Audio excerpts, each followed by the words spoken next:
Question आपको बोलता है कि find the point on x axis which is on x axis, तो एपी की जो डिस्टेंस आज हम लोग सीखेंगे क्वेश्चन नंबर 9, ठीक है, जिसमें हमें क्वेश्चन में बोला है कि if Q is the equidistance from point P and R x comma 6 find the value of x, also find the Q and P and are.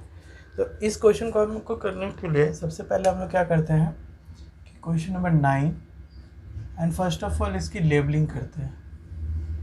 Labelling जब आप करोगे तो आपका Q एक पॉइंट है, यहाँ पे Q एक पॉइंट है विच इज़ 0,1 और आपका एक पॉइंट है P एंड दूसरा पॉइंट आपका है R, राइट।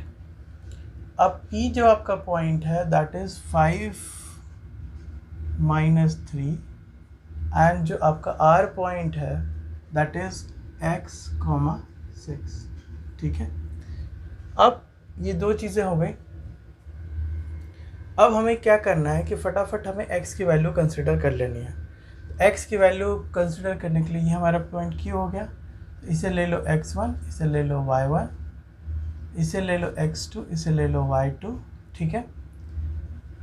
अब आप इसमें सीधे लिख सकते हो कि p q का जो स्क्वायर रूट होगा वो q r के स्क्वायर रूट की होगा। क्यों? क्योंकि ये जो दोनों पॉइंट्स हैं यहाँ से इधर तक और यहाँ से इधर तक, ये इक्विडिस्टेंस है। क्वेश्चन में ऐसा स्टेटमेंट है। तो अब हम क्या करेंगे, वही x2 - x1 का whole square plus y2 - y1 का whole square plus x2 - x1 का whole square plus y2 - y1 का होल स्क्वायर, ठीक है। डिस्टेंस फार्मूला यूज़ कर दिया, स्क्वायर इसलिए किया कि हमारा अंडर रूट निकल जाए, ठीक है। तो अब हम क्या करेंगे कि हम अपना Q से P, यानी कि अब आप यहाँ पे देखो कि Q से P हमारा क्या हो गया तो अब हमारा हो गया ये 0 - 5 का होल स्क्वायर प्लस ये हमारा हो जाएगा 1 + 3 का whole square plus x2 - x1। अब इस केस में ये हो गया x1, this is x1 y1 and this is x2 y2। x2 तुम्हारा हो गया x, x2 हो गया x और y, x1 हो गया 0 प्लस y2 - y1 हो गया तुम्हारा 6 - 1 का होल स्क्वायर, ठीक है। यहाँ तक आपको बात समझ में आ गई।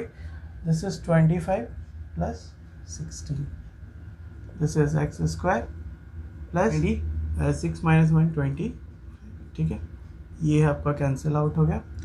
अब आपका बचा x square equals two plus minus का 4, ठीक है।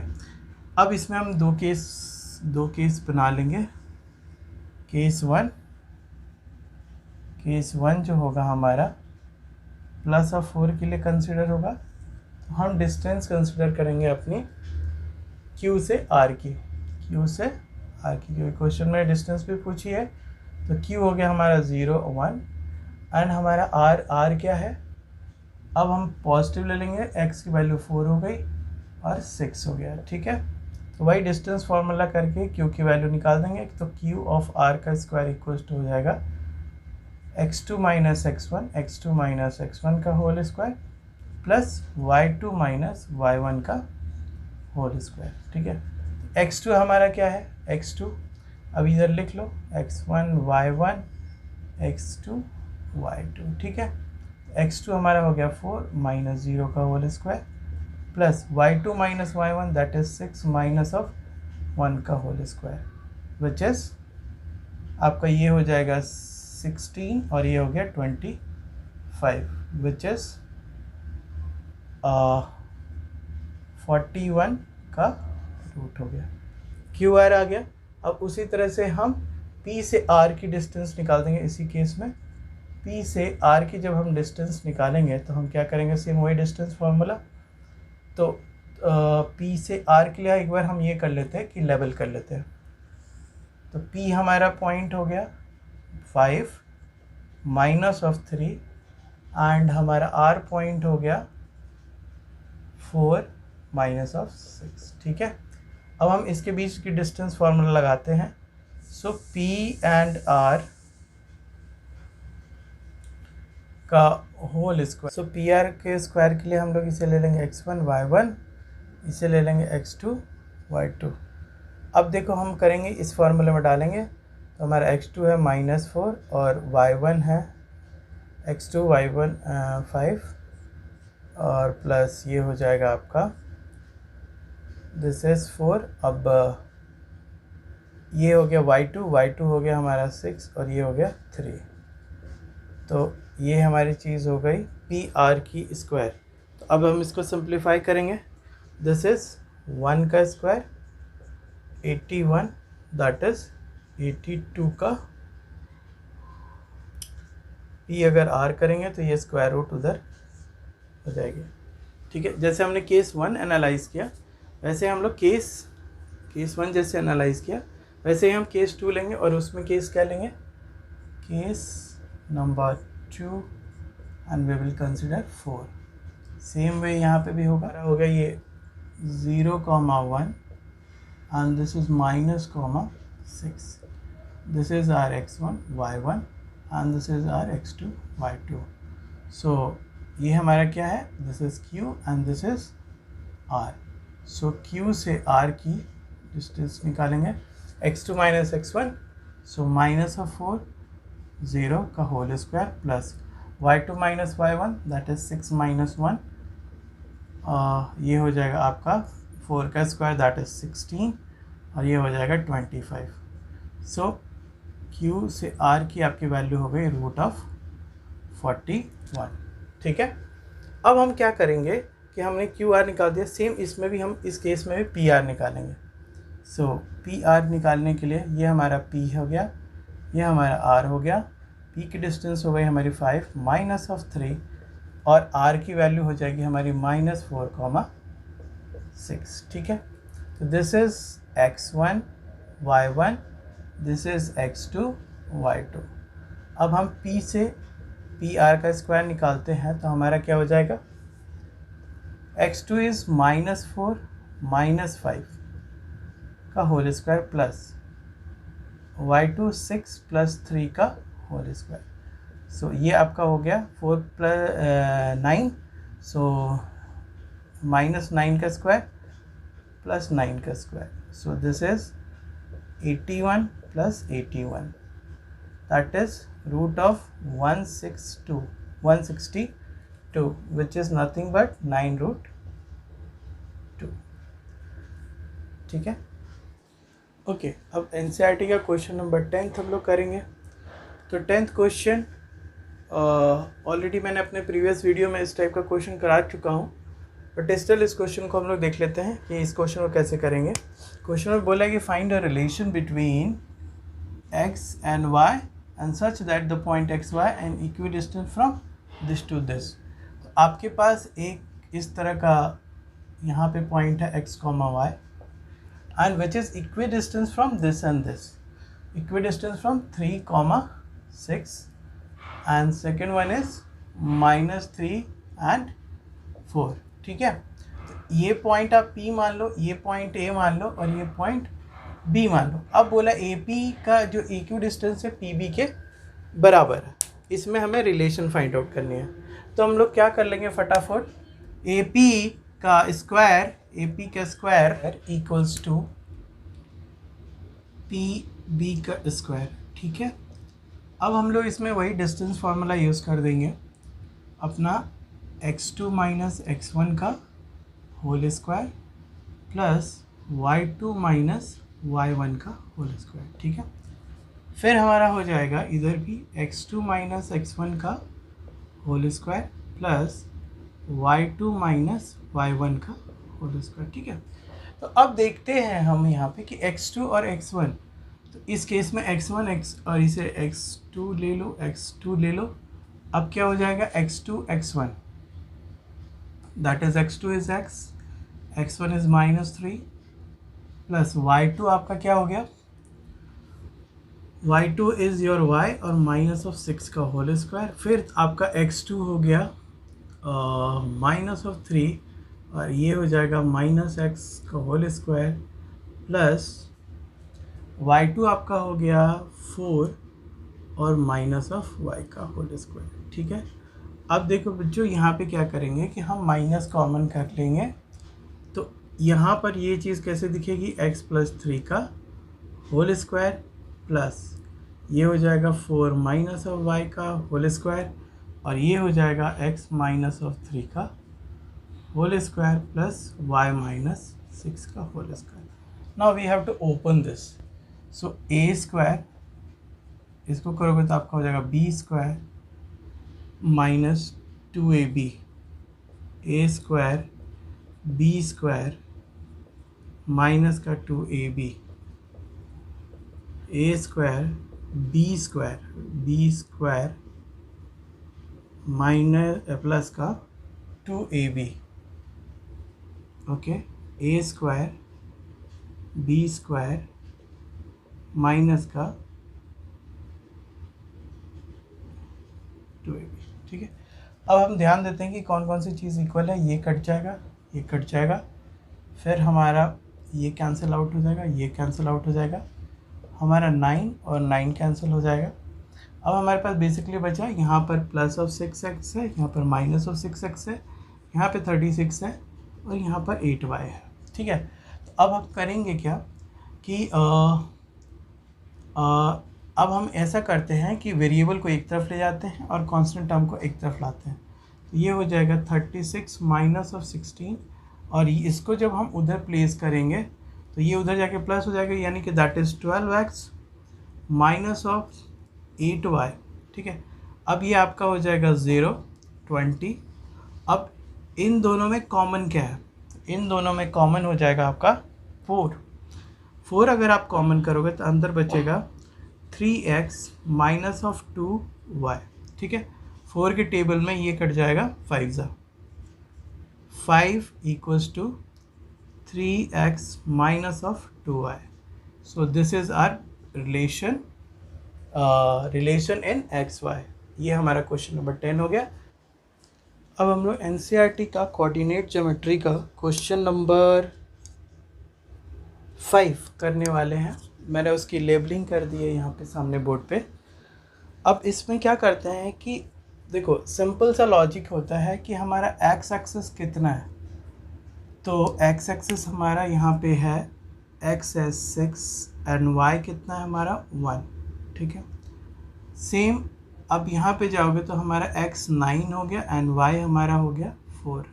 ठीक है, इस एक्सिस पर जाओगे तो एक्स तुम्हारा है 6 एंड वाई विल बी 7। ठीक है, इस एक्सिस पे जाओगे तो आपका x हो गया 3 एंड y हो गया आपका 4। ठीक है, अब इन सब को ज्वाइन कर लो। इस सब को जब आप ज्वाइन करोगे तो आप देखोगे कि कोई एक फिगर बनेगी। तो ज्वाइन करो, फर्स्ट ऑफ ऑल इसको ले लो, ये हमने ज्वाइन कर दिया, देन हमने इसको ज्वाइन कर दिया,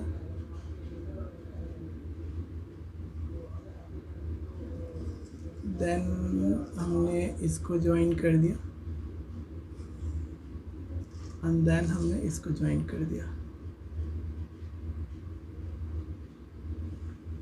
हमने सबको ज्वाइन कर दिया। ओके, हमने सबको ज्वाइन कर दिया। अब ये हमारे पॉइंट्स, ये हो गया 3,4। अब हम इसकी नेमिंग कर देंगे। ये हमारा मान लो A हो गया, ये हो गया B, ये हो गया C और ये हो गया पॉइंट D। अब हमने नेमिंग कर दिया। अब ये क्वेश्चन हमारे लिए करना बहुत आसान हो जाएगा। तो कैसे इस क्वेश्चन को करेंगे, तो सबसे पहले A से B की डिस्टेंस कैलकुलेट करेंगे। सो ए बी की डिस्टेंस कैसे आप कैलकुलेट करोगे, वही ए बी का स्क्वायर कर लो, तो अंडर रूट लिखने की ज़रूरत नहीं है। तो हमारा हो जाएगा 9 माइनस ऑफ 6 का whole square using distance formula plus 4 minus of 1 का whole square. So this is 9 minus 9 6, this is 3 का स्क्वायर दैट इज़ 9, और ये हो गया आपका अगेन 3 का square that is 9। So this become 18 root. So इसको आप क्या लिख सकते हो, 9 into 2 and इसको और लिख सकते हो आप 3 × 3 × 2, दैट इज़ 3√2 लिख सकते हो। ठीक है, अब हमारा ए बी आ गया। अब हम क्या कर सकते हैं, बी सी निकाल सकते हैं। बी से सी निकाल दो, B C square equals to, अब आप क्या करोगे, 6 - 9 प्लस 7 - 4, इसका स्क्वायर करो तो 6 - 9 हो गया तुम्हारा 3, दैट इज़ 9, और अगेन 7 - 4 ये भी हो गया आपका 9। तो इसका करोगे तो this is value of A B and this is value of, अगर हम बी सी कैलकुलेट कर रहे हैं तो अंडर रूट हो जाएगा, और अगेन ये भी आएगा √18, इसको भी आप लिख सकते हो 3√2। अब आपका बी सी स्क्वायर आ गया। अब आप क्या कर सकते हो, बी सी आ गया, अब आप निकालो सी डी का स्क्वायर, तो वही करो सी डी का स्क्वायर, तो अब आपका हो जाएगा 6 - 3 का होल स्क्वायर प्लस 7 - 4 का होल स्क्वायर, तो ये भी हो जाएगा आपका 3 का स्क्वायर प्लस 3 का स्क्वायर। सो अगेन अब हम यहाँ पे सी डी निकाल रहे हैं, तो ये हमारा रूट हो गया, and this is √18 and which is nothing but 3√2। Okay, अब हम क्या करेंगे, ए से डी निकाल देंगे। ए से हम जब डी निकालेंगे तो अब हम करेंगे 6 - 3 प्लस 4 - 1, तो इस केस में भी हमारा आपको दिख ही रहा होगा, ये हो जाएगा 9 और ये हो जाएगा हमारा 9, ये भी हो गया हमारा √18, दैट इज़ 3√2, यानी कि हमारी सारी साइड्स इक्वल आ गई। अब हम क्या करेंगे कि इसके डायगोनल्स कैलकुलेट करेंगे। ओके, तो इसके डायगोनल कैलकुलेट करके देखते हैं। डायगोनल मतलब ए से, सबसे पहले निकालो ए से सी, तो ए से सी जब आप निकालोगे तो अब ए सी का स्क्वायर कर लो, x2 - x1, ठीक है, x2 - x1 दैट इज 6 - 6 का whole square, y2 - y1 that is 7 - 1 का होल स्क्वायर, तो ये तो आपका 0 हो गया और ये हो गया आपका 6 दैट इज 36। सो ए से सी आपका आ जाएगा √36 विच इज 6। ठीक है, अब आप निकालोगे डी बी, अब निकालो आप डी बी, तो डी बी निकालोगे तो आपका हो जाएगा 9 - 3 का स्क्वायर, ठीक है, 9 - 3 का होल स्क्वायर प्लस, अब यहाँ पे हो गया आपका 4 का स्क्वायर। सो 9 में से 3 रिड्यूस हुआ, 6 का स्क्वायर हो गया ये, और प्लस ये हो गया 0 का स्क्वायर। अब डी बी का स्क्वायर था, डी बी करते हो तो ये हो जाएगा रूट ऑफ दिस, एंड ये करोगे तो 36 root, so D B equals to 6। तो अब आपने देखो नोटिस किया कि ए बी हमारा निकला, बी सी निकला, सी डी निकला, ए डी निकल गया, एंड हमने डायगोनल्स में निकाले। तो हमारा क्या हुआ बेसिकली कि जो हमारी ए बी थी, A B equals to B C equals to C D equals to D A, ये हमारी सारी चीज़ें इक्वल निकली, एंड हमारा जो डायगोनल्स थे ए सी इक्वल्स टू डी बी, ये भी इक्वल निकले। ठीक है, तो हम क्या बोल सकते हैं कि ये किसकी प्रॉपर्टी फुलफिल करती है, it is a square.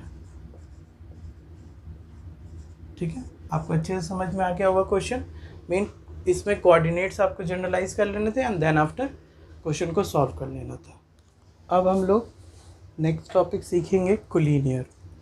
So collinear में पहले हम थोड़ा कॉन्सेप्चुअल इसकी एनालिसिस कर लेते हैं एंड देन आफ्टर हम लोग क्वेश्चन के ऊपर जाएंगे। इससे हमारे पास एक लाइन है ए बी एंड सी, तो हम कह सकते हैं कोलिनियर करने के लिए कि जो हमारी डिस्टेंस है, डिस्टेंस ए बी की जो है plus distance of B C equals to distance of A C. मतलब आपका जो यहाँ से यहाँ तक का जो डिस्टेंस है और इधर तक के इधर का जो डिस्टेंस है, इन दोनों का डिस्टेंस निकालो एंड देन आफ्टर ए से सी का डिस्टेंस निकालो। इन दोनों का जब सम आप करोगे तो आपका क्या हो जाएगा, वो कोलिनियर प्रूव हो जाएगा। ठीक है, एक तो तरीका ये है। दूसरा आप कर सकते हो इसी चैप्टर में हम लोग जब एरिया ऑफ ट्राइंगल सीखेंगे तो वहाँ पे हमारे पास दूसरा जो कॉन्सेप्ट है वो ये है कि आपके पास अगर 3 वर्टिसेस हैं x1 y1 x2 y2 and x3 y3, तो उसमें क्या कर दोगे कि area of triangle equals to 1/2। एक फार्मूला होता है एरिया ऑफ ट्राइंगल के लिए, 3 vertices x1 y2 minus y3 plus x2 y3 minus y1 plus x3 plus y1 minus y2।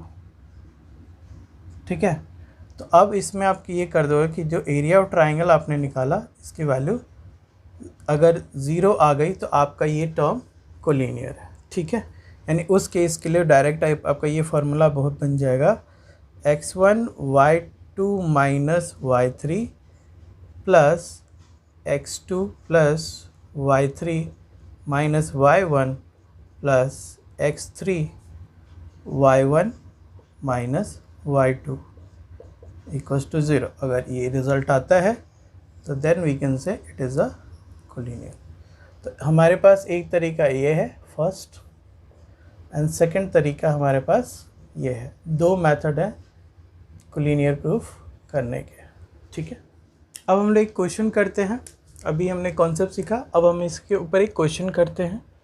तो हमारे पास क्वेश्चन है, हमारे पास एक पॉइंट है ए, एक पॉइंट है बी और एक पॉइंट है C. That is 2,5, this is 4,6 and this is 8,8, right? These are our points. तो सबसे पहले हम A से B की डिस्टेंस कैलकुलेट करते हैं। सो A से B की जब हम डिस्टेंस कैलकुलेट करेंगे बाय डिस्टेंस फार्मूला, तो हमारा क्या हो जाएगा 4 माइनस 2 का होल स्क्वायर प्लस 6 माइनस 5 का whole square. Using distance formula, तो this become 4 minus 2, that is 2 का square, that is 4 plus 6 minus 1 5, 1 का square, that is 1. So AB is, अब आप इसमें रूट डाल लो, रूट ऑफ 5। नाउ BC आप कैलकुलेट करो, तो BC की वैल्यू क्या हो जाएगी under root x2 minus x1 plus y2 minus y1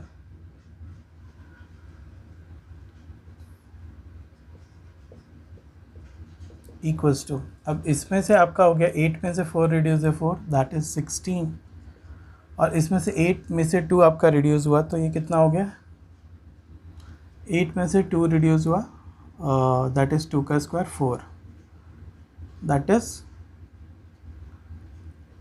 root of 20।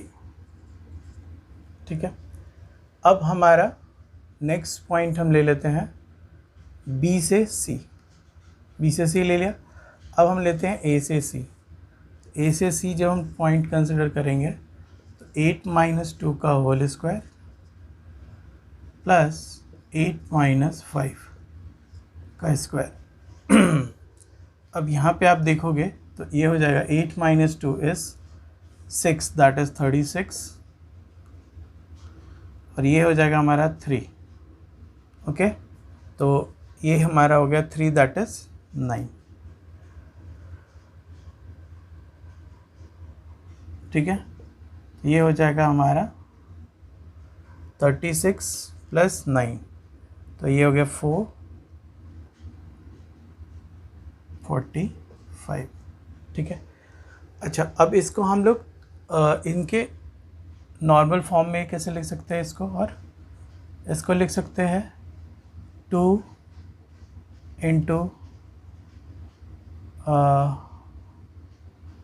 Into 10, और इसको कैसे लिख सकते हैं 2 इंटू 5, दैट इज़ 2√5 लिख सकते हैं, ठीक है।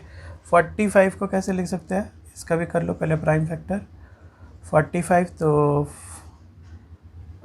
5 9 ज़ा, 3 ज़ा, ओके। सो इसका हो गया 3√5। तो अभी थोड़ी देर पहले मैंने आपको कंसेप्ट डिलीवर करा था कि ए बी का जो डिस्टेंस है प्लस जो बी सी का डिस्टेंस है मस्ट बी इक्वल्स टू ए सी के डिस्टेंस के। तो ए बी आपका हो गया √5 एंड बी सी हो गया आपका 2√5 एंड ए सी हो गया आपका 3√5। तो आप इसमें देखो चेक करके, तो ये हो गया 1 + 2 दैट इज़ 3√5 एंड ये भी हो गया आपका 3√5। तो yes, it is the collinear points, hence prove.